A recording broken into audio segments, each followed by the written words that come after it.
Today, this is the second scheduled class of this online academy. This session will be conducted by our respected teacher, renowned interventional cardiologist, Associate Professor Dr. Shafiqur Rahman Paturi sir. Sir has done a lot of PTMC over the years.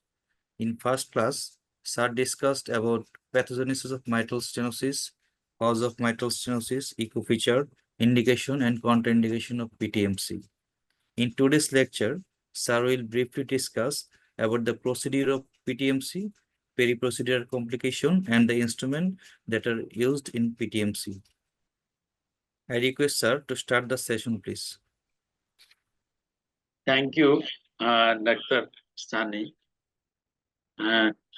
Today, that is 26th March, the that is আমাদের আজকে হচ্ছে স্বাধীনতা দিবস, তার পাশাপাশি হচ্ছে আজকে রমজানের দিন এবং সামনে আমাদের Eid.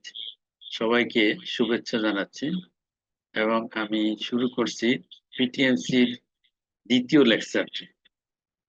We know that mitral stenosis is one of the that is common disease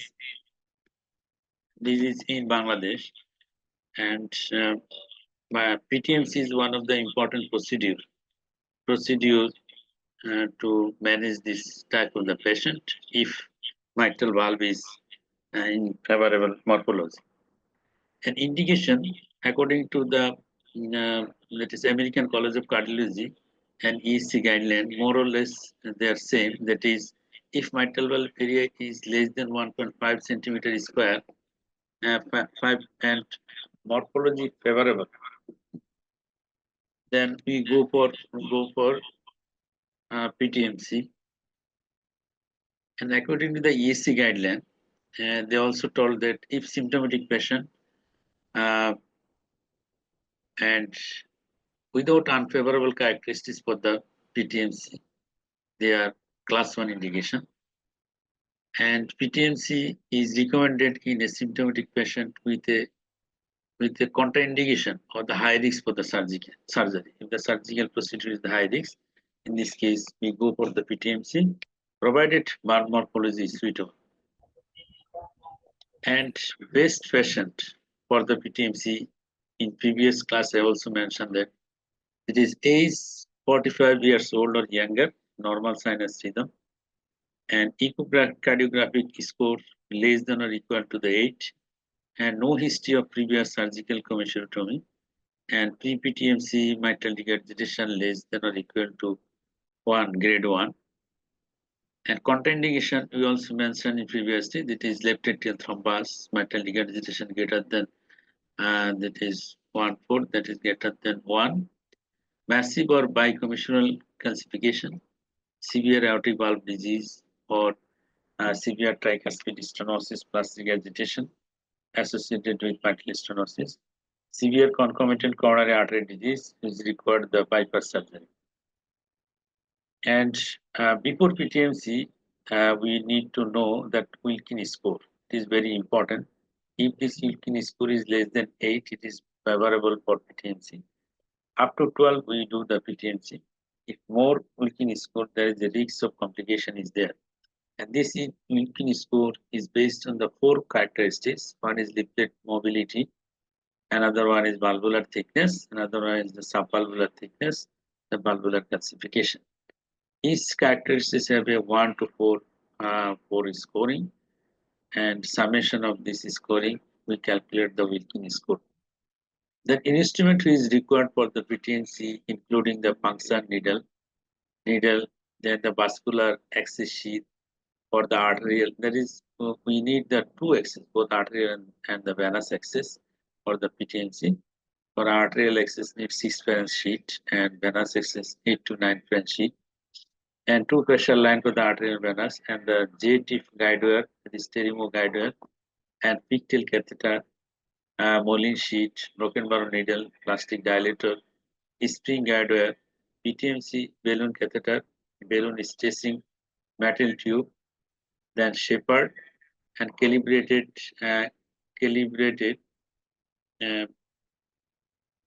inflation syringe, and calipers. These are the instruments which are required during the PTMC. First instrument which is required for the vascular access, that is vascular access sheet, J-tip, guide wire, puncture needle, as required for the both arterial venous function. And this is the important instrument during the PTMC is the broken barrow needle. And these are the Inio catheter, Inio balloon catheter. And this Inio balloon catheter, it has the different part in the that is balloon, shaft, and that is proximal hub. It has the 3 channel in the proximal hub. And for the Inio balloon, it has other component with this Inio balloon. There is one is styloid or shaper, another is balloon stressing tube, stressor, and also there is a syringe with calibrated syringe and calipers also required for the sizing of the balloon. These are the instrument with the Inio balloon catheter. This is the Inio balloon catheter, and this is the balloon. And an important step of the PTMC is the transeptal puncture. And for this transeptal puncture, we go through the transvenous approach and the antegrade transvenous approach. This is the more widely used approach and usually performed through the femoral vein. And transeptal catheter is the first and one of the most crucial step in the procedure. And transeptal catheter puncture, it is first developed in the 1959. And for the transeptal puncture, we need 3 important points. One is the knowledge of anatomy of interarterial septum, and that is interarterial septum, whether it is thick and fibrotic or it is pulse into the right atrium, that is convexity of the septum, and knowledge of contraindication, and experience of the operator is very important for the transeptal puncture. And most of the complication is developed during the transeptal puncture. And transeptal puncture, it is initially may be done with the help of the echocardiography for the early part of the operator experience, and with the help of the intercardiac echocardiography. Intercardiac echography also help for the puncture of the interarterial septum. Interarterial septum puncture is required in another setting, like that is the electrophysiology study for the pathway in the left side of the heart. And so first interarterial septum puncture, then go to the left side and ablation of the pathway by the interarterial septum. And in this case also require the intercardiac echocardiogram. Benefit, it may be used without additional operator or general anesthesia. Drawback, the price of the devices. It is costly device. But T and the IC can be used not only as the guidance for the puncture of the interarterial septum with the broken barrow needle, but also as a monitor to early detection of the serious complication. Using angiographic landmark alone is commonly used by the seasoned operator. যারা experience operator তারা সাধারণত eco বা আইসি use করে না, সরাসরি সেপ্টামকে locate করে সেপ্টামে টাই inject করে সেপ্টামের মাঝখান দিয়ে এটি সেপ্টোগ্রাম করে ফাংশন করে ফেলেন সাধারণত। তারপর ইমেজিং, মানে আমরা কোন ভিউতে রেখে ফাংশন করব ইন্টারআর্টেরিয়াল সেপ্টাম, সাধারণত এপি প্রজেকশনই করা হয়। ইনিও বেলুন যিনি টেকনিক আবিষ্কার করছেন তিনি এপি ভিউতেই সাধারণত করেন, আর হারেও অ্যাঙ্গুলেশন করে দেখা হয় সেপ্টামের লোকেশনটা। আর আমরা আমাদের দেশে যে সেপ্টাম পাংচার করি সেই ক্ষেত্রে এপি এবং ল্যাটারাল ভিউ দেখে আরেকটু কনফার্ম করে তারপর হচ্ছে পাংচার করি। সাধারণত ল্যাটারাল ভিউতে পাংচার করা হয়। Transeptal puncture performed in the AP view. This is the Inio balloon technique. And step of PTMC. In this procedure, we first access the both venous and arterial access. For the venous access, we require the 6 French sheet. For arterial access and for venous access, we need the 8 to 9 French sheet. And then after securing the venous and arterial axis, then we first introduce the fictal catheter through the arterial line, and into the that is arch of the aorta and above the sinus of Valsalva. It is important for the landmark of the that is interarterial septum, aorta, as well as for the pressure, measurement of the pressure, aortic pressure before and after procedure. If successful procedure, aortic pressure is increased. And next, we record the pterygoguidea and the Moulin sheet. With the help of the Moulin sheet, pterygoguidea will proceed up to the superior vena cava and the left brachiocephalic vein through the venous axis. After placing the Moulin sheet to the left brachiocephalic vein, and we would draw the guide wire, pterygoguide wire. This is the pictal catheter. The video clip shows the pictal catheter in the root of the root and the sinus part of the aorta to measure the aortic pressure before and after the procedure as a landmark of the aorta to guide the function of the septum and avoid injury of the aorta during the septal function. And then broken burrow needle is now advanced through the Moulin sheet and positioned in the left brachiocephalic vein. The catheter needle assembly, both that is needle and the Moulin sheet, assembly is now held fixed together.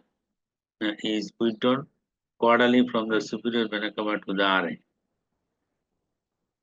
এবং এই withdraw করার সময় আমরা যখন সেপ্টামের পোসাবলিজে আসবো এখানে তিনটা লেভেলে আমার বাম্পিং হয় একটা ফার্স্ট হচ্ছে right atrium to superior vena caval junction second bumping হচ্ছে sensation of the aortic pulsation অ্যাওর্টার উপর দিয়ে যখন যাবে থার্ড বাম্পিংটা ফিলিং হয় যখন হচ্ছে ইন্টারটিয়ার সেপ্টামের মার্জিন থেকে পোসাবলিজে ল্যান্ড করবে তখন একটা বাম্পিং সেন্সেশন এই তিনটা বাম্পিং সেন্সেশন দিয়ে আমরা বুঝতে পারি যে নিডেলটা পোসাবলিজে লোকেট করছে এবং আমাদের পাংচারটা সাধারণত পোসাবলিজ বরাবরই আমরা পাংচার করি উপর থেকে এইভাবে টেনে টেনে এই পোসাবলিজ করে খুব বরাবর নিয়ে আসতে হয় broken barrel needle with the help of the Moulin sheet in the AP view position to the for the function of the septum. Next step হচ্ছে সাধারণত আমরা যেটা দেখি যে approximately 15 to 20% of the patient have a FeO4 which allow the unobstructed passage of the catheter assembly into the alley without needle puncture. Puncture ছাড়াই দেখা যায় up to 20% কেসে হচ্ছে আমাদের needle assembly left atrium চলে যাচ্ছে to the persistent foramen open. How we look at the posabolis. Next step, after locating the site of the puncture, if the operator is satisfied with the intended puncture site, catheter needle Moulin sheet or Moulin sheet needle is pressed firmly against the septum. Septum বরাবর press করলে septumটা সাধারণত puncture হয়ে যাবে এবং entry of the needle in the left atrium is confirmed. যদি আমরা নিডেলটা ভিতরে যায় তখন আমরা ডাই দিয়ে দেখি যে এটা নিডেলটা ভিতরে গেল কিনা তখন আমরা কি করি নিডেলটা বের করে এনে Moulin sheetটা লেফট এট্রিয়ামে আমরা ইন্ট্রোডিউস করে দিই এই সেপ্টাল ফাংশনের সময় সাধারণত দুটি কমন প্রবলেম হয় সেটা হচ্ছে কার্ডিয়াক পারফোরেশন আর একটা হচ্ছে function of an inappropriate atrial septal site হইতে পারে কার্ডিয়াক যদি পারফোরেশন হয় নিডেল দিয়ে যেমন ফ্রি ওয়াল পারফোরেশন সেই ক্ষেত্রে কার্ডিয়াক ট্যাম্পোনেট হওয়ার সম্ভাবনা থাকে এবং যদি কার্ডিয়াক ট্যাম্পোনেট হয় এবং ব্লাড প্রেশার ফল করে যাবে এবং ইমিডিয়েটলি সেই পেরিকার্ডিওসিনথেসিস করে ব্লাড বের করে নিয়ে আসতে আর ইনঅ্যাপ্রোপ্রিয়েট সাইডে যদি এট্রিয়াল পাংচার হয় সেই ক্ষেত্রে হচ্ছে আমি যেই বরাবর যেখানে মাঝখান বরাবর পাংচার করার টার্গেট কিন্তু উপরে বা নিচে যদি পাংচার হয় সেই ক্ষেত্রে দেখা যাচ্ছে যে ইনএবিলিটি ক্যাথেটার ম্যানিউভার করার ক্ষেত্রে ডিফিকাল্ট হয় এবং লেফট ভেন্ট্রিকেলে ইন্ট্রোডিউস করা ডিফিকাল্ট হয় this is the septal puncture this is done with the broken barrel needle and after septal puncture we remove the needle and inject the contrast to the Moulin sheet and visualize the left atrium and the mitral valve opening also visualized. Next হলো মোলিন sheet আমরা এলএতে দিলাম এবং contrast injection দিলাম। Next হলো spring অ্যাডওয়ার introduced into the LA through the Moulin sheet and then remove the Moulin sheet. And with septal dilator, we dilate the puncture side over the spring adder and remove the septal dilator after dilatation of the puncture side. Next, introduce the ineo balloon catheter over the spring adder and remove the spring adder. And with the help of the Stellar Shepherd, ineo balloon catheter introduced into the left ventricle from the left atrium. Here is the spring adder is introduced into the left atrium over the Moulin sheet. Remove the Moulin sheet. Then is over this spring adder we introduce the septal dilator to dilate the septum for introduction of the ineo catheter through the interarterial septum. Septum after septal dilator, remove the septal dilator, and we introduce the balloon into the left atrium, and then by the help of the Stellard or Shepherd, we introduce the balloon from left atrium to the left ventricle. After introduction of the balloon into the left ventricle, inflation of the ineo balloon with the dilated contrast media. First inflate the distal part of the balloon, then position the wedge of the balloon over the mitral valve, then inflate the proximal part of the balloon later on. Wait for the disappearance of the wedge of the balloon. And we see here that is introduction of the ineo balloon catheter into the left ventricle through the mitral valve with the help of the Stellard or Shepherd, and inflation of the ineo balloon with the dilated contrast. First inflate the distal part of the balloon, and later on the proximal part, and later on the disappearance of wedge in between the two portions. The ineo balloon technique was first described in the 1984 by the that is the Japanese interventional cardiologist. An ineo balloon composed of nylon and the rubber micro mesh is self-positioning and pressure extensible, and it is larger, is 24 to 30 millimeter in diameter, and is low profile, 4.5 millimeter in low profile. And balloon has the three distinct parts, each with a specific elasticity, enabling them to be inflated sequentially. This sequence allows first stable positioning across the valve, sequential that is inflation. There are four sizes available. It is 24 millimeter, 26, 28, and 30 millimeter. Each is pressure dependent, and that is ineo technique. We know that's ineo technique. I explained this technique is mainly ineo on the base of the ineo. And after LA axis is apparent, interceptor dilate, you know that. And here the three sizes available, that is 24 for the infant, 26 also available for the adult, and 28 shorter than 1.6, 30 is the larger than 1.6 meter. And sequential balloon inflation. For the better outcome of the PTMC, we follow the sequential balloon inflation. That is the first, the tip of the balloon is inflated with 1 or 2 ml of dilated contrast media, which is now floated across the mitral valve. The second, distal part is further inflated and the balloon is pulled back into the mitral orifice. Inflation then occur at the level of the proximal part and finally in the central part, with the disappearance of the central wedge in the full inflation. And if it is full inflation, there is disappearance of the wedging. It is a sequential balloon inflation. First distal part, then positioning across the mitral valve, then proximal part, then disappearance of the wedge. This is a sequential balloon inflation, very important for successful PTMC. The first inflation is performed 4 millimeter below the maximum balloon size. আমরা যতটুকু size ঠিক করব তার 4 millimetre কম আমরা ইনফ্লেট করব। যদি 26 millimetre আমাদের target থাকে তাহলে প্রথমে হচ্ছে 22 millimeter আপনার ফুলাইতে হবে। The balloon size is increased in a step of 1 millimeter each. এবং প্রতিবারে 1 মিলিমিটার করে বাড়ে তারপরে ইনফ্লেট করার জন্য বলা আছে। The balloon is then deflated and withdrawn into the left atrium. Deflate করার পর left atrium এ নিয়ে আসতে হবে। The pressure gradient across the mitral valve is measured after the ease balloon dilatation. Balloon dilatation পর pressure gradient across the mitral valve, left ventricular pressure, left atrial pressure মাপতে হবে। মেপে দেখতে হবে আমাদের gradient টা কমলো কি। An echocardiography may be used to assess the mitral valve area.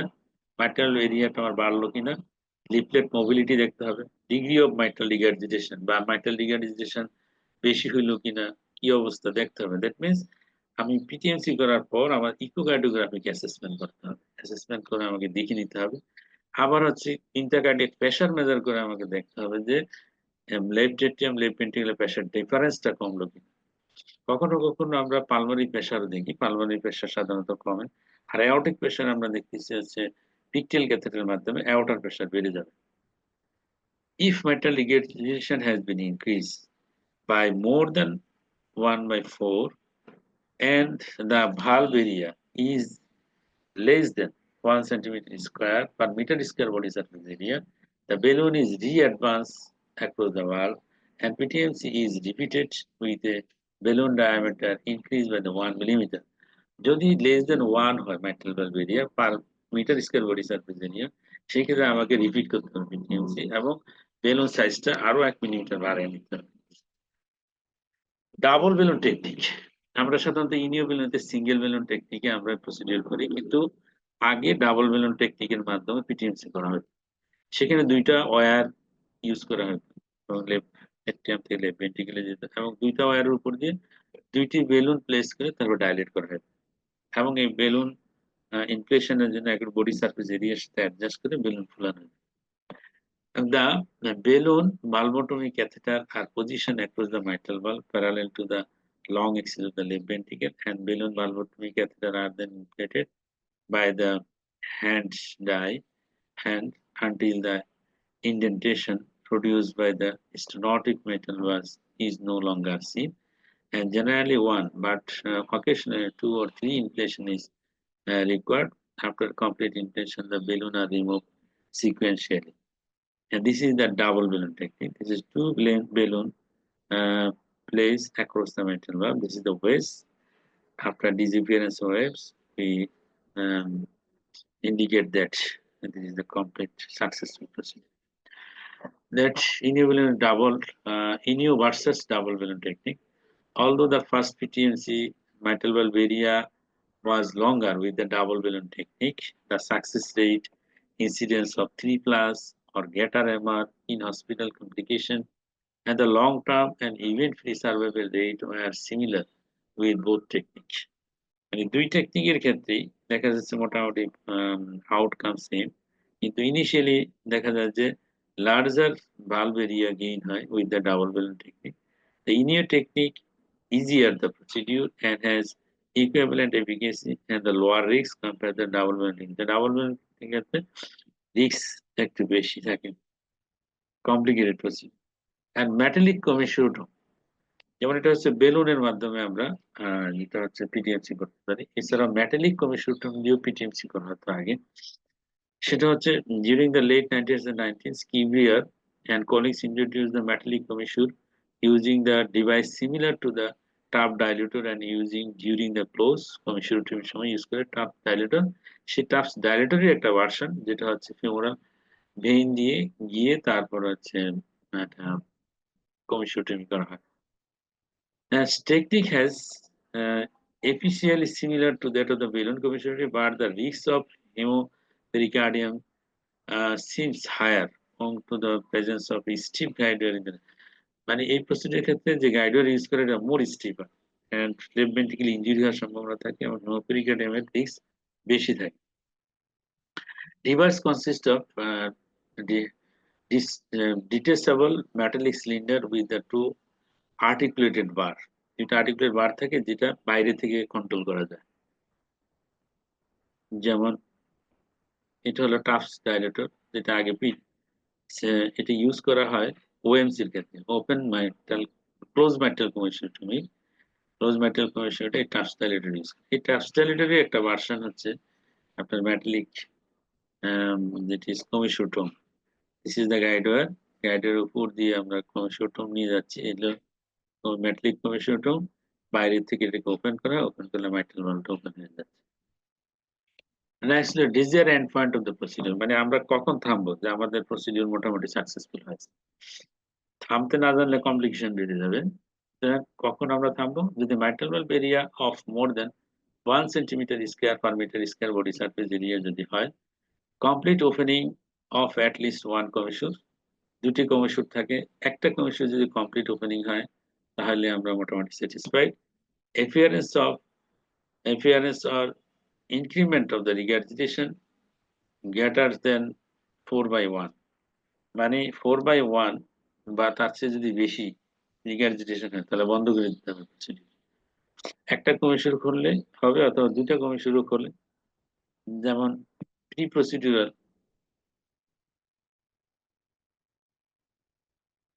Procedural আমরা দেখতেছি দুটি কমিশনও কিন্তু ক্লোজ এখানে।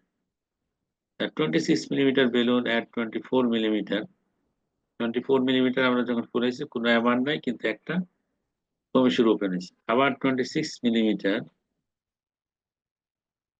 26 মিলিমিটার বেলুন 25 মিলিমিটার আমরা যখন ফুলাইলাম তখন দেখা গেল যে দুটোটা কমিশন ওপেন হয়েছে আর অ্যামার ডেপার্ট করছে, মাইল্ড অ্যামার। নেক্সট হলো ইমিডিয়েট রেজাল্ট আমরা কিভাবে বুঝি, দা improvement of the valve function result in an immediate decrease in the left atrial pressure and a slight increase in the cardiac index, মানে লেফট এট্রিয়াল প্রেসারটা কমে যাবে। Left atrial pressure যদি আগে 30 থাকে দেখা যাবে যে 10-15 চলে আসছে। আর হচ্ছে cardiac index, that means blood pressure, systolic blood pressure বেড়ে যাবে, আমরা পিকটেল দিয়ে মেজার করে আমরা দেখলেও বেড়ে যাবে।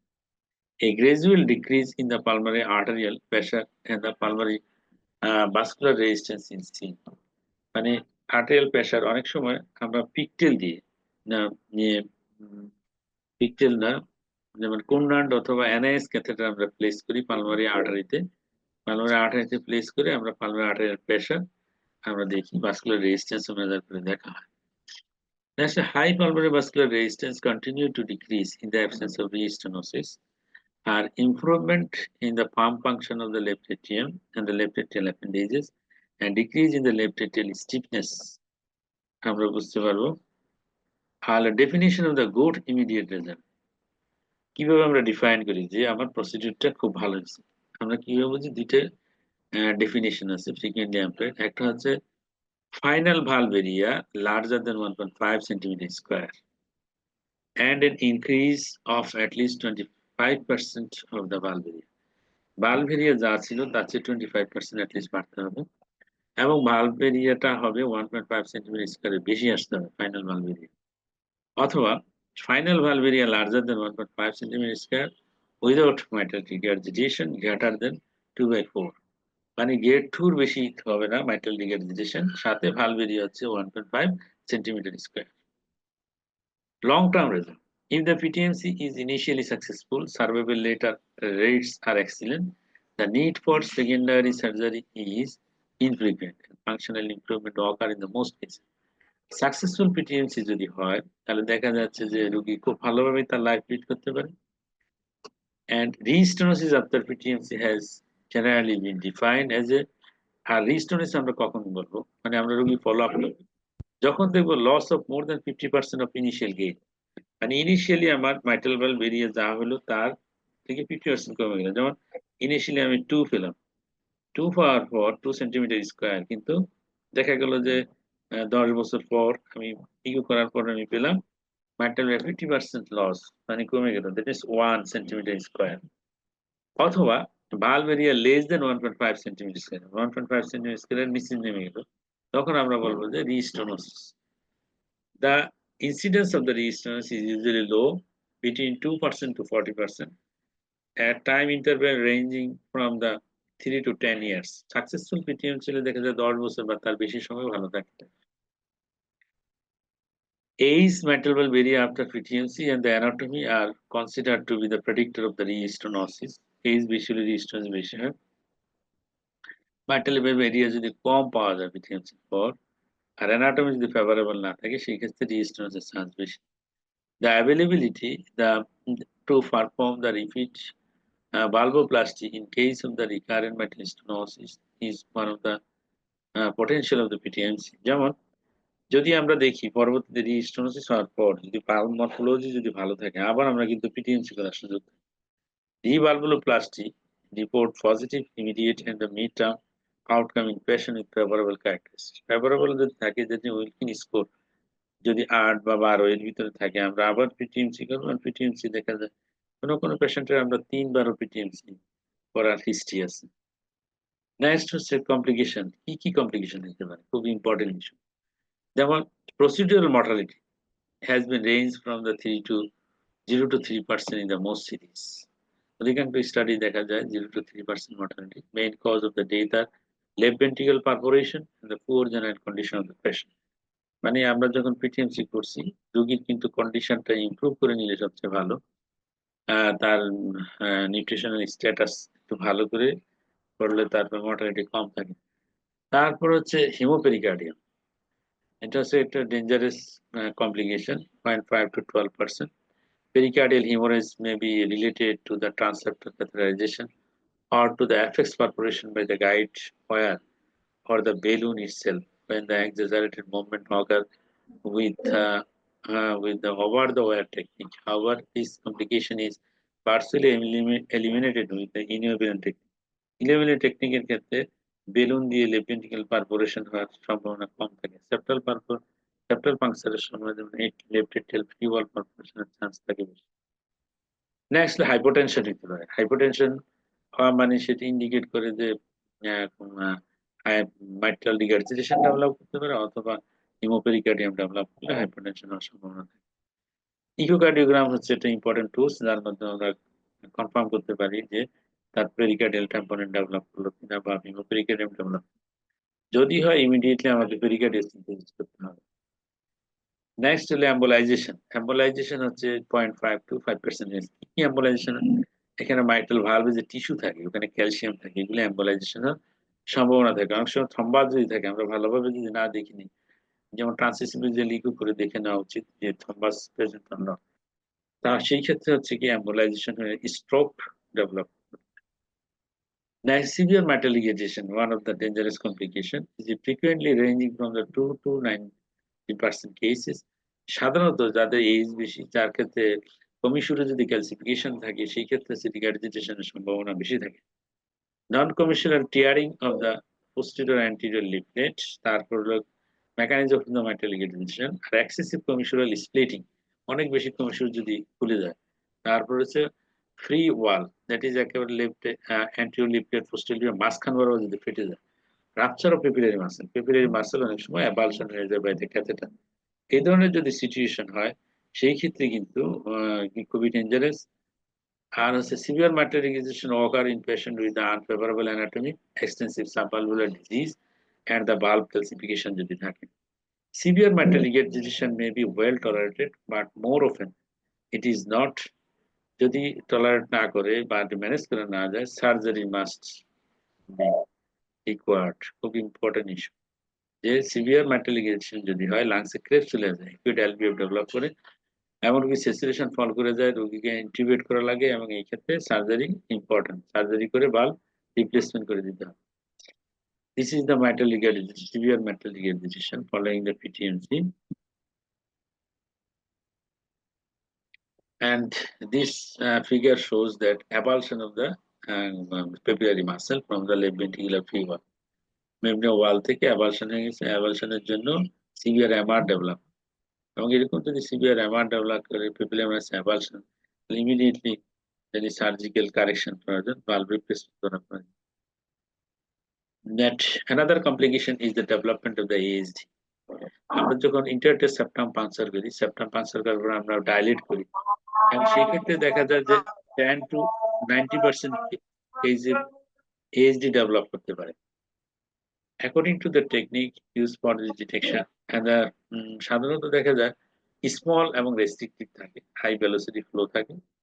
যদি বড় ASD হয়, এসডি বড় হয়ে যায়, বা আপনার যদি সেখানে হিমোডাইনামিক সিগনিফিকেন্ট হয়, সেখানে ASD ক্লোজ করার প্রয়োজন।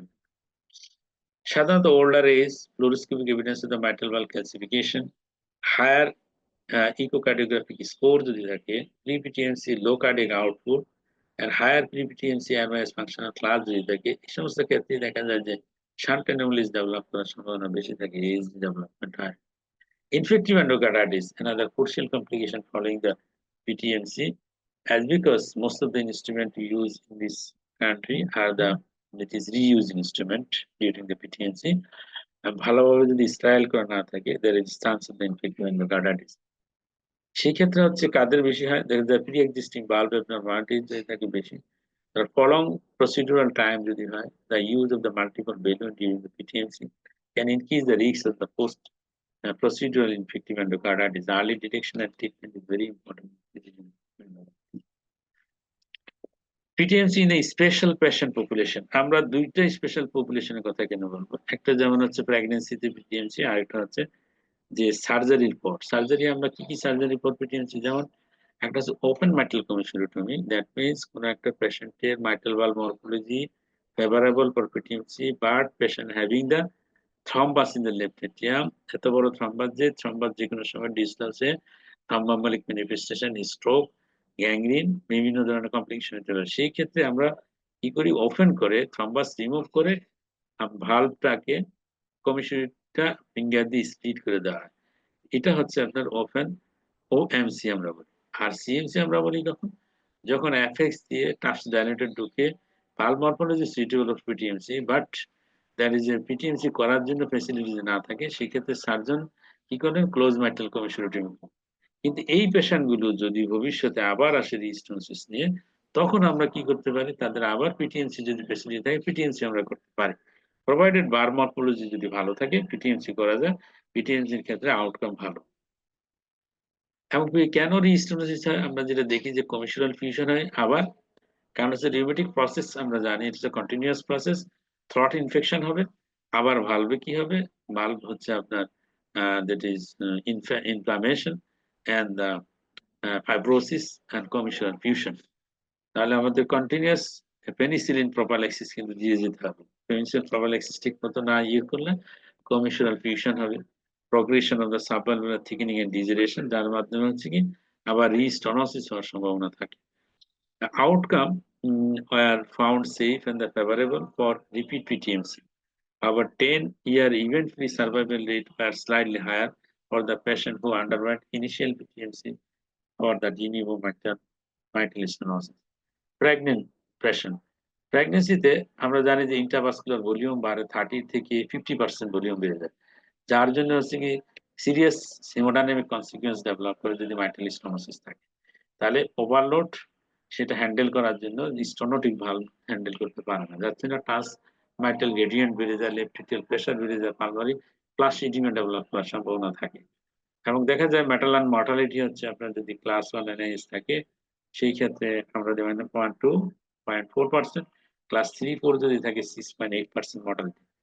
যার জন্য হচ্ছে প্রেগন্যান্সিতে আমরা সেকেন্ড ট্রাইমেস্টারের সময় আমরা পিটিএমসি করার স্টেপ নিব যদি ভালভ মরফোলজি ফেভারেবল থাকে, provided abdominal and pelvic shield to protect the side from the radiation, আমরা মিনিমাইজ রেডিয়েশন করে তারপরে পিটিএমসি করার ট্রাই করব সেকেন্ড ট্রাইমেস্টার গুলো। আর ইন সামারি আমরা দেখলাম যে পিটিএমসি একটা সেফ প্রসিডিউর যদি এক্সপেরিয়েন্স এবং নলেজ থাকে এবং ভালোভাবে আমরা ইকোকার্ডিওগ্রাম ট্রান্সএসোরিয়াল ইকো করে যদি পেশার সিলেকশন যদি আমাদের ভালো থাকে, সেই ক্ষেত্রে দেখা যাচ্ছে যে it is a safe procedure, complication rate is low, এবং মেজরিটি পেশেন্টের ক্ষেত্রে গেটিফাইড রেজাল্ট আমরা পাই, এবং procedure of choice in the pliable mitral stenosis এর ক্ষেত্রে এটা হচ্ছে একটা ভালো প্রসিডিউর।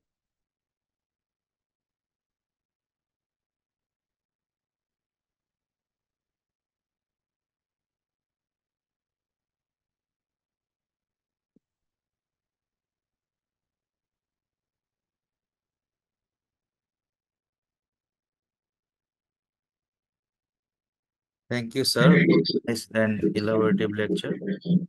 স্যার আমরা এখন স্যার অডিয়েন্স থেকে কোশ্চেন নিতে পারি স্যার, কারো যদি কোনো হ্যাঁ হ্যাঁ, কোশ্চেন নিতে পারেন।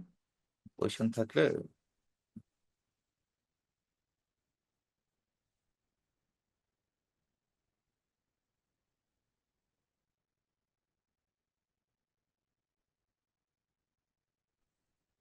Assalamu alaikum, sir.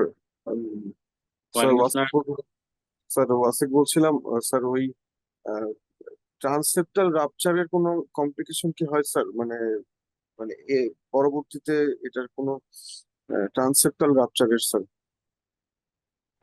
ট্রান্সসেপ্টাল না, মানে আমরা তো পিটিএমসির ক্ষেত্রে যেটা করি, ইন্টারএক্টিভ সেপ্টাম আমরা পাংচার করি না। পাংচার করার পর সেপ্টাল ডাইলেটর দিয়ে সেপ্টামকে ডাইলেট করা হয়। ডাইলেট করার পর তারপর হচ্ছে আমরা বেলুনটাকে ইন্ট্রোডিউস করতেছি থ্রু দা ইন্টারএক্টিভ সেপ্টাম, তাই তো? এবং আমরা সেপ্টাল পাংচার করি। এখন এই সেপ্টাল পাংচারের সময় রাপচার হইতে পারে কিনা, তাই তো আপনার প্রশ্নটা নাকি?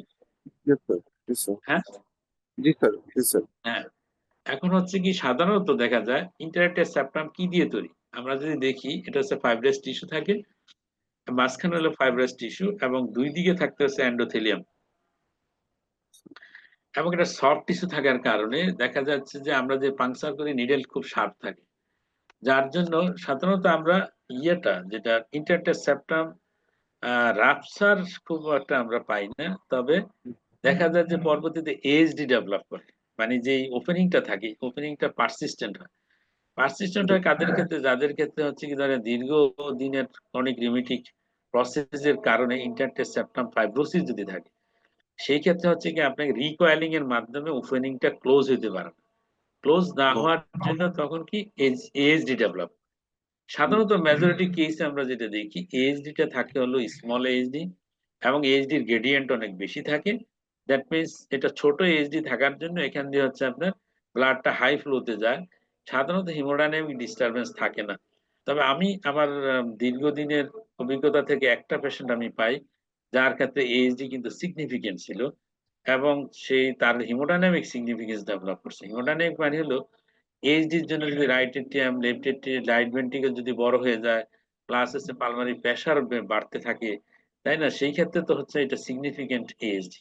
তাহলে সিগনিফিকেন্ট যদি হিমোডাইনামিক্যালি সিগনিফিকেন্ট হয়, সেই ক্ষেত্রে আবার আমাদেরকে কি করতে হবে? ইন্টারনেটের সেপ্টাম ক্লোজার ডিভাইস দিয়ে এটাকে ক্লোজ করে দিতে হবে, অথবা আমরা ওয়েট করি যে আমরা যেহেতু মাইটাল স্টোনোসিসের আমরা ট্রিটমেন্ট করলাম বেলুনের মাধ্যমে, যেমন এটা এক সময় আবার রিস্টোনোসিস হওয়ার সম্ভাবনা থাকে। সাধারণত 10 বছর এবং তারও বেশি সময় দেখি যে আমরা ভালো থাকি, প্রোভাইডেড রোগী যদি আপনার ঠিকমতো পেনিসিলিন প্রোপাইলাক্সিস রেগুলার নেয়, সে যদি রেগুলার ফলো আপে থাকে ট্রিটমেন্ট নেয়, তাহলে দেখা যায় পেশেন্ট কিন্তু ভালো থাকে। এখন আমাদের দেশের রোগীরা অধিকাংশই আমরা একবার পিটিএমসি করে দিলে দেখা যায় 5 বছর 10 বছর পরে রোগী আসে, এর ভিতরে কিন্তু সে তার আর কোনো খবরই নেই, সে ফলো আপে আসে না, ইকোকার্ডিওগ্রাফি করে না, ঠিকমতো ওষুধ খাচ্ছে না। মেইনলি পেনিসিলিনটা তো খাওয়া উচিত, সেই পেনিসিলিন ট্যাবলেটটা 250 মিলিগ্রাম বেরি ডোজে এই ট্যাবলেটটা ঠিকমতো খায় না। যার ফলে হচ্ছে কি আপনার আপনার এই রোগীদের ক্ষেত্রে যে প্রবলেমটা হয় যে তাদের হচ্ছে পরবর্তীতে আবার আপনার কি রিস্টোনোসিস হবে। তাহলে আমরা ওয়েট করি যে রিস্টোনোসিস এর সময় যদি দেখা যায় রিস্টোনোসিসে বেশি ক্যালসিয়াম থাকে, সেই ক্ষেত্রে আমরা করলাম কি, এটা হচ্ছে ইকোনমিক্যাল করার জন্য যে এইচডি টাও ক্লোজ করে দিল, ওখানে বাল্ব মরফোলজি ফেভারাল ওপেন কমিউনিওটমি করলো, আর বাল্ব মরফোলজি যদি ফেভারাল না থাকে বাল্ব চেঞ্জও করে দেওয়া যায়। আর যদি দেখে আমরা যে ভালভ মরফোলজি ভালো আছে, রোগী ভালো আছে ম্যাটেরিয়াল, সেক্ষেত্রে এইচডি ডিভাইস ক্লোজারও করা যায়।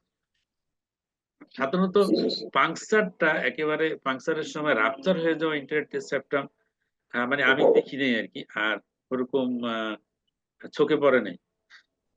Thank you sir, thank you sir.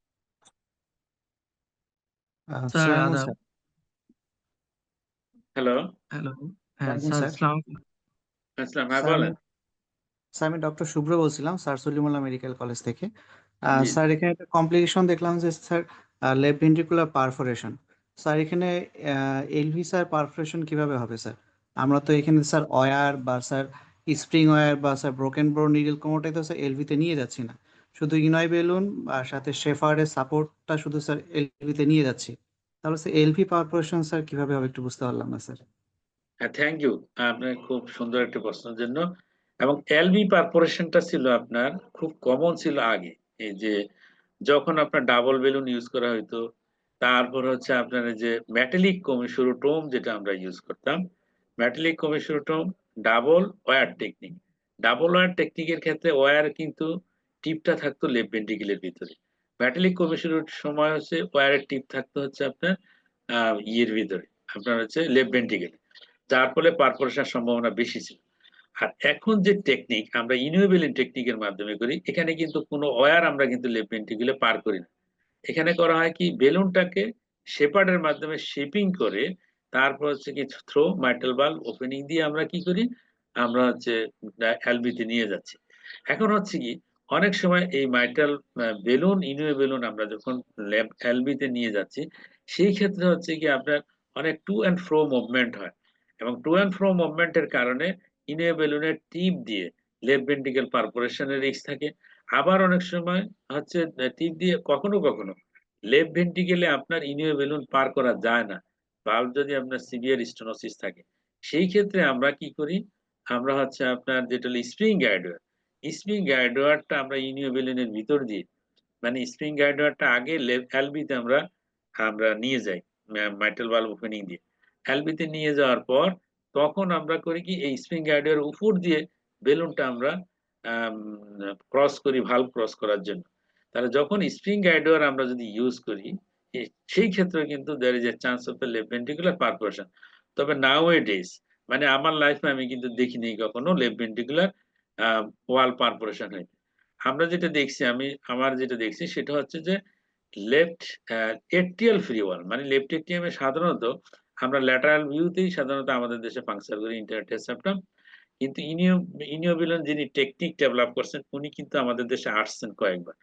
ওনার যে প্রসিডিউর গুলো করেন, ওনার প্রসিডিউর আমি নিজে দেখছি। ওনার প্রসিডিউরটা হচ্ছে আপনার এপি ভিউতে উনি রেখে পাংচার করেন। এখানে হচ্ছে কি, আমরা যখন পাংচার করি, ল্যাটারাল ভিউ হোক আর এপি ভিউ হোক, পাংচার করার সময় নিচ থেকে উপরের দিকে কিন্তু যাচ্ছে নিডেলটা, এবং তাহলে chance of perforation in the roof, মানে লেফট এট্রিয়াম যে উপরের অংশ দিয়ে আপনার পারফোরেশন হওয়ার সম্ভাবনা থাকে ইনিও বেলুনের মাধ্যমে। আর আরেকটা হয় কি আপনার ইনিও বেলুন না, এটা হচ্ছে ব্রোকেন বার নিডেলের মাধ্যমে। আর ইনিও বেলুনের যে টিপটা থাকে, এই টিপের মাধ্যমে লেফট এট্রিয়াম ওয়াল হচ্ছে একেবারে পাতলা, এবং অনেক সময় বেলুন যদি আপনার খুব জোরে যদি আপনার মানে মানে এই যে উপরের দিকে যদি ধাক্কা দেওয়া হয়, সেই ক্ষেত্রেও কিন্তু ইনিও বেলুনের মাধ্যমে পাংচার হওয়ার সম্ভাবনা থাকে। সেটা হচ্ছে লেফট এট্রিয়াল ওয়াল পাংচার হওয়া। তাহলে দেখা যাচ্ছে যে এই পাংচার গুলি সবই হচ্ছে মেজরিটি কেসেসে বোকেনবার্গ নিডেলের মাধ্যমে কিন্তু আমরা জটিলতা হওয়ার সম্ভাবনা থাকে। আবার বোকেনবার্গ নিডেল অনেক সময় স্লিপ করে কারণ হচ্ছে লেফট এট্রিয়াম যদি খুব বেশি ডাইলেটেড থাকে, সেই ক্ষেত্রে ইন্টারটেস সেপ্টামটা হচ্ছে কনভেক্স থাকে, কনভেক্সিটি টুয়ার্ডস দ্য রাইট এট্রিয়ামের দিকে কনভেক্স থাকে। তখন হচ্ছে কি, আপনি যখন বেলুন নিডেলটা প্লেস করবেন কনভেক্সিটির উপরে, দেখা যায় যে নিডেল স্লিপ করে চলে যায়। স্লিপ করে যদি আপনার কোনো এক জাংশনের দিকে চলে যায়, ধরেন স্লিপ করে রাইট এট্রিয়াম থেকে উপরের দিকে চলে গেল, এবং এই নিডেলের খোসায় আপনার হচ্ছে কি রাইট এট্রিয়াম এর সাইড থেকে আপনার পাংচার হয়ে যাওয়ার সম্ভাবনা থাকে। তাহলে দেখা যাচ্ছে যে আপনার হচ্ছে ব্রোকেন বার নিডেলই হচ্ছে একটা ইম্পর্টেন্ট ইস্যু, যার মাধ্যমে হচ্ছে কি রাইট এট্রিয়ামের ওয়াল পাংচার হতে পারে, লেফট এট্রিয়ামের আপার পার্টে পাংচার হওয়ার সম্ভাবনা থাকে, আর ইনিওবেলনের টিপের মাধ্যমে লেফট এট্রিয়াল আপার ওয়ালে পাংচার হওয়ার সম্ভাবনা থাকে। আর লেফট ভেন্ট্রিকুলার পাংচার হওয়ার সম্ভাবনা নাওএডেজ ভেরি রেয়ার, এবং আমরা খুব একটা বেশি দেখি না। তবে আমরা কখনো কখনো স্প্রিং গাইডওয়ার দিয়ে আপনার ইনিওবেলনকে লেফট ভেন্ট্রিকুলে নিতে হয়, সেটা হলো স্পেশাল সিচুয়েশনে। সেই ক্ষেত্রে there is a chance of left ventricular wall injury. Thank you sir. Sir আদাব, স্যার ডাক্তার বিজন বলছি। Sir, during procedure when we actually use heparin and after procedure what will be our instruction to the patient? হ্যাঁ, মানে আপনার প্রশ্নটা হচ্ছে যে হেপারিনটা আমরা কখন ইউজ করব, তাই তো? হ্যাঁ স্যার। আর পরের প্রশ্নটা আমি বুঝি নাই, লাস্টেরটা। আর স্যার আমরা নরমালি পিটিএমসি করার পর পেশেন্টকে আসলে কি ইনস্ট্রাকশন দিব, বা কোন ধরনের ওষুধ বা drug instruction that means after PTMC রোগীর ইনস্ট্রাকশন কি, আর হেপারিন ইউজের ক্ষেত্রে। এখন আসেন, এখানে খুব ইম্পর্টেন্ট ইস্যু, কিন্তু আমি অনেক জিনিসই এখানে আনি নেই, কারণ হচ্ছে সবকিছু আনা সম্ভব হচ্ছিল না বলে। যেমন আসেন, যখন একটা পেশেন্টের মাইট্রাল স্টেনোসিস থাকে, রোগী কিন্তু সাইনাস রিদম থাকতে পারে। সাইনাস রিদম থাকলে সিম্পলি অনেক সময় দেখবেন যে অ্যান্টিপ্লেটলেট ইউজ করা হয়, রোগীকে অ্যান্টিপ্লেটলেট দেওয়া থাকে। কিন্তু যখনই আপনি দেখবেন যে এট্রিয়াল ফিব্রিলেশন থাকে, আপনাকে ওয়ারফেরিন ইউজ করতে হবে। কারণ ওয়ারফেরিন আমরা দিয়ে রাখি, কারণ হচ্ছে there is থ্রম্বাস ফর্মেশন হতে পারে, অথবা হিস্ট্রি অফ যদি থ্রম্বাস থাকে, সেই ক্ষেত্রে আমার পেশেন্টকে ওয়ারফেরিন দেওয়া থাকে। তাহলে যদি কোনো রোগী ওয়ারফেরিন পায়, সেই ক্ষেত্রে আমরা কি করি, আইএনআর আমরা প্রসিডিউরের আগে 1.5 এর নিচে নামানোর পর আমরা সাধারণত পিটিএমসি করি, নতুবা কিন্তু আপনার কনসিকুয়েন্স খারাপ হইতে পারে, যদি পারফোরেশন হয় ব্লিডিং হবে। এই জন্য আমরা কি করি, আমরা আইএনআর কে 1.5 এর নিচে নিয়ে আসি। এখন use of heparin during the procedure, যেহেতু আমাদের ইনস্ট্রুমেন্ট গুলি হচ্ছে রিউজ ইনস্ট্রুমেন্ট এবং এই সমস্ত বাইরে থেকে কোনো ইনস্ট্রুমেন্ট ইউজ করলে অবশ্যই হেপারিন ইউজ করা প্রয়োজন। তাহলে এই প্রসিডিউর সময় আমরা সাধারণত সেপ্টাল পাংচারের পর আমরা হেপারিন দিয়ে থাকি। কারণ হচ্ছে কি, আমাদের একটা ভয় থাকে যে সেপ্টাল পাংচারের অনেক সময় কমপ্লিকেটেড হইতে পারে। সেই ক্ষেত্রে হচ্ছে ব্লিডিং বেশি হলে আমার কার্ডিয়াক ট্যাম্পোনেন্ট ডেভেলপ করলো, কার্ডিয়াক ট্যাম্পোনেন্টকে অটো ট্রান্সমিশন করা লাগবে, এটা রিভার্স করা ডিফিকাল্ট হবে। এই জন্য আমরা সাধারণত হেপারিনটা কখন দিই, সেপ্টাল পাংচার হওয়ার পর, যখন আমরা বলি কি নিরাপদ, যখন আমি মনে করি যে এখানে কার্ডিয়াক ট্যাম্পোনেন্ট ডেভেলপ করে নাই, সেই ক্ষেত্রে আমরা কি করি, হেপারিন দিয়ে দিই। হেপারিন সাধারণত আমাদের পিটিএমসির ক্ষেত্রে আমরা 2500 ইন্টারন্যাশনাল ইউনিট আমরা বা থেকে 3000 ইন্টারন্যাশনাল ইউনিট পর্যন্ত হেপারিন ইউজ করে থাকি। এখন আসেন যে হেপারিনটা ইউজ করা হয়, এটা সাধারণত 20 থেকে 30 মিনিট হচ্ছে হেপারিন এর হাফ লাইফ। এরপরে তো হেপারিন অটোমেটিক্যালি আমরা রিভার্স হয়ে যাবে। নেক্সট হচ্ছে যে আমরা পিটিএমসির পর আমরা কি রোগীকে ইনস্ট্রাকশন কি দিব। এখন আসেন, যখন আমার সাকসেসফুল পিটিএমসি হইলো, আমি ধরে নিব যে আমার প্রসিডিউর সাকসেসফুল এবং রোগীকে আমি যখন ডিসচার্জ করব, ডিসচার্জটা আমরা কতদিন পরে আমরা ডিসচার্জ করি। যেমন পিটিএমসি হওয়ার পর আমরা সাধারণত 5 দিন পর্যন্ত, 5 থেকে 7 দিন আমরা রোগীকে অ্যান্টিবায়োটিক আমরা দিয়ে থাকি। যে অ্যান্টিবায়োটিক আমরা দেই, একটু ভালো কভারেজে অ্যান্টিবায়োটিক দেওয়া হয়, পেইন কিলার দেওয়া হয়। যেহেতু তার both arterial and venous access আমরা করছি, এখানে পেইন হওয়ার সম্ভাবনা থাকে। আবার বেশি সময় যদি রোগী পা মুভমেন্ট না করে ডিবিটি হওয়ার সম্ভাবনা থাকে, এজন্য পায়ের মুভমেন্ট আমরা করতে বলি, আর তাকে অ্যান্টিবায়োটিক দেওয়া হয়। নেক্সট হচ্ছে আর ডিসচার্জের সময়, ডিসচার্জের আগে তো একটা ইকো করে দিতে হবে, ইকো করে আমাকে দেখতে হবে যে তার বাল্ব গেইন কতটুকু হলো, মাইটাল বাল্ব এরিয়া, তারপর কোনো আদার্স কোনো কমপ্লিকেশন আছে কিনা, এগুলো আমাকে সব দেখে তারপর আমরা ডিসচার্জ। ডিসচার্জের সময় কি ওষুধ থাকবে, সেখানে থাকবে হচ্ছে যে তার হচ্ছে আপনার পেনিক্সিমিথাইল পেনিসিলিন, যেটা হচ্ছে আমরা 250 মিলিগ্রাম বিডি ডোজে আমরা দিব পেনিক্সিমিথাইল পেনিসিলিন। তার সাথে হচ্ছে যদি লেফট এটিএম বড় থাকে আমরা একটু ডায়াবেটিক্স ইউজ করি। রোগী যদি এটিএল ফিব্রিলেশন থাকে তার পাশে তো ওয়ারফেরিন পাবি, ডিভক্সিন আমরা ইউজ করি। তার যদি থাকে সাইনাস রিদম রেট বেশি থাকে, আমরা যেমন বিটা ব্লকার আমরা ইউজ করতে পারি রোগীকে।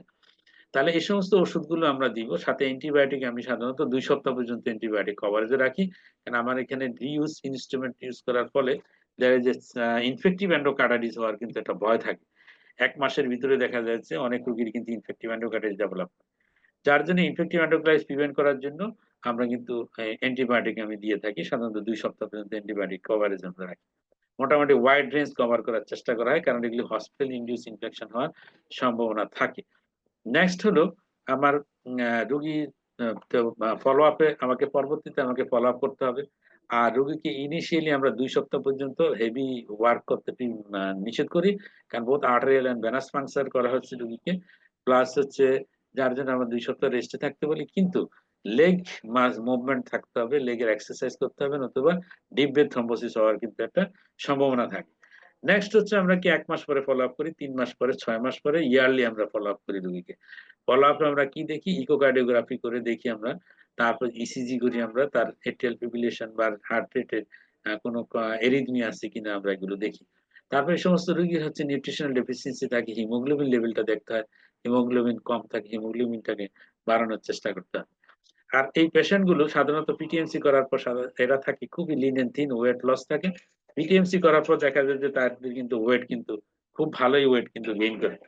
তাহলে দেখা যাচ্ছে যে খুব ইম্পর্টেন্ট হচ্ছে আপনার যে ওষুধপত্র দেওয়া এবং তাকে ইনস্ট্রাকশন দেওয়া, সেজন্য ঠিকমতো ফলো আপে আসে, এগুলো আমাদের খেয়াল রাখতে হবে। স্যার যেমন এএসজি ডিভাইস ক্লোজারের পর আমরা রুটিনলি অ্যাসপিরিন ক্লোপিডোগ্রেল 6 মাস দিই, এই ক্ষেত্রে কি ওরকম কোন ইনস্ট্রাকশন আছে? মানে ইয়ে দেওয়া হয় কিনা না, অ্যাসপিরিন। অ্যান্টিপ্লাটিলেট এখন স্যার, আসেন, অ্যান্টিপ্লাটিলেট। হ্যাঁ, যদি রোগীর এটিএল ফিব্রিলেশন থাকে তাহলে ওয়ারফেরিন চলবে, এখানে আর অ্যাসপিরিনের প্রয়োজন নেই না। বা রোগীর আগে কখনো যদি আপনার হিস্ট্রি থাকে যে তার ইয়ের হিস্ট্রি থাকে, হিস্ট্রি হলো যে তার হ্যাঁ স্ট্রোক অথবা থ্রম্বাসে যদি হিস্ট্রি থাকে, সেই ক্ষেত্রে তো আপনাকে অবশ্যই তাকে ইয়ে দিতে হবে, কি ওয়ারফেরিন কন্টিনিউ করতে হবে। আর যদি আমরা ইয়ে না পাই, যে রোগীর কোনো ইয়ে ছিল না, যে কি যে তার এই ধরনের কোনো কমপ্লিকেশন, সেই ক্ষেত্রে আমরা শুধু অ্যাসপিরিন দিয়ে রাখি।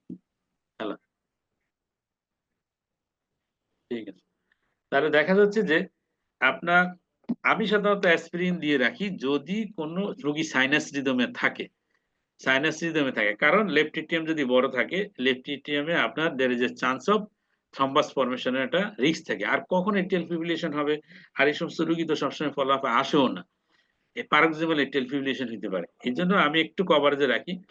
তবে যদি হিস্ট্রি থাকে paroxysmal atrial fibrillation, documented atrial fibrillation, তারপর রোগী যদি থ্রম্বাসের হিস্ট্রি থাকে, রোগীর যদি কোনো একটা থ্রম্বোএম্বলিক ম্যানিফেস্টেশনের হিস্ট্রি থাকে, তো এই ক্ষেত্রে অবশ্যই তাকে ওয়ারফারিন দিতে হবে, PTINR 2 to 3 এর ভিতরে রাখতে হবে। তবে কি স্যার ওয়ারফেরিন অ্যাসপিরিন দুইটাই কি কম্বিনেশন রাখেন?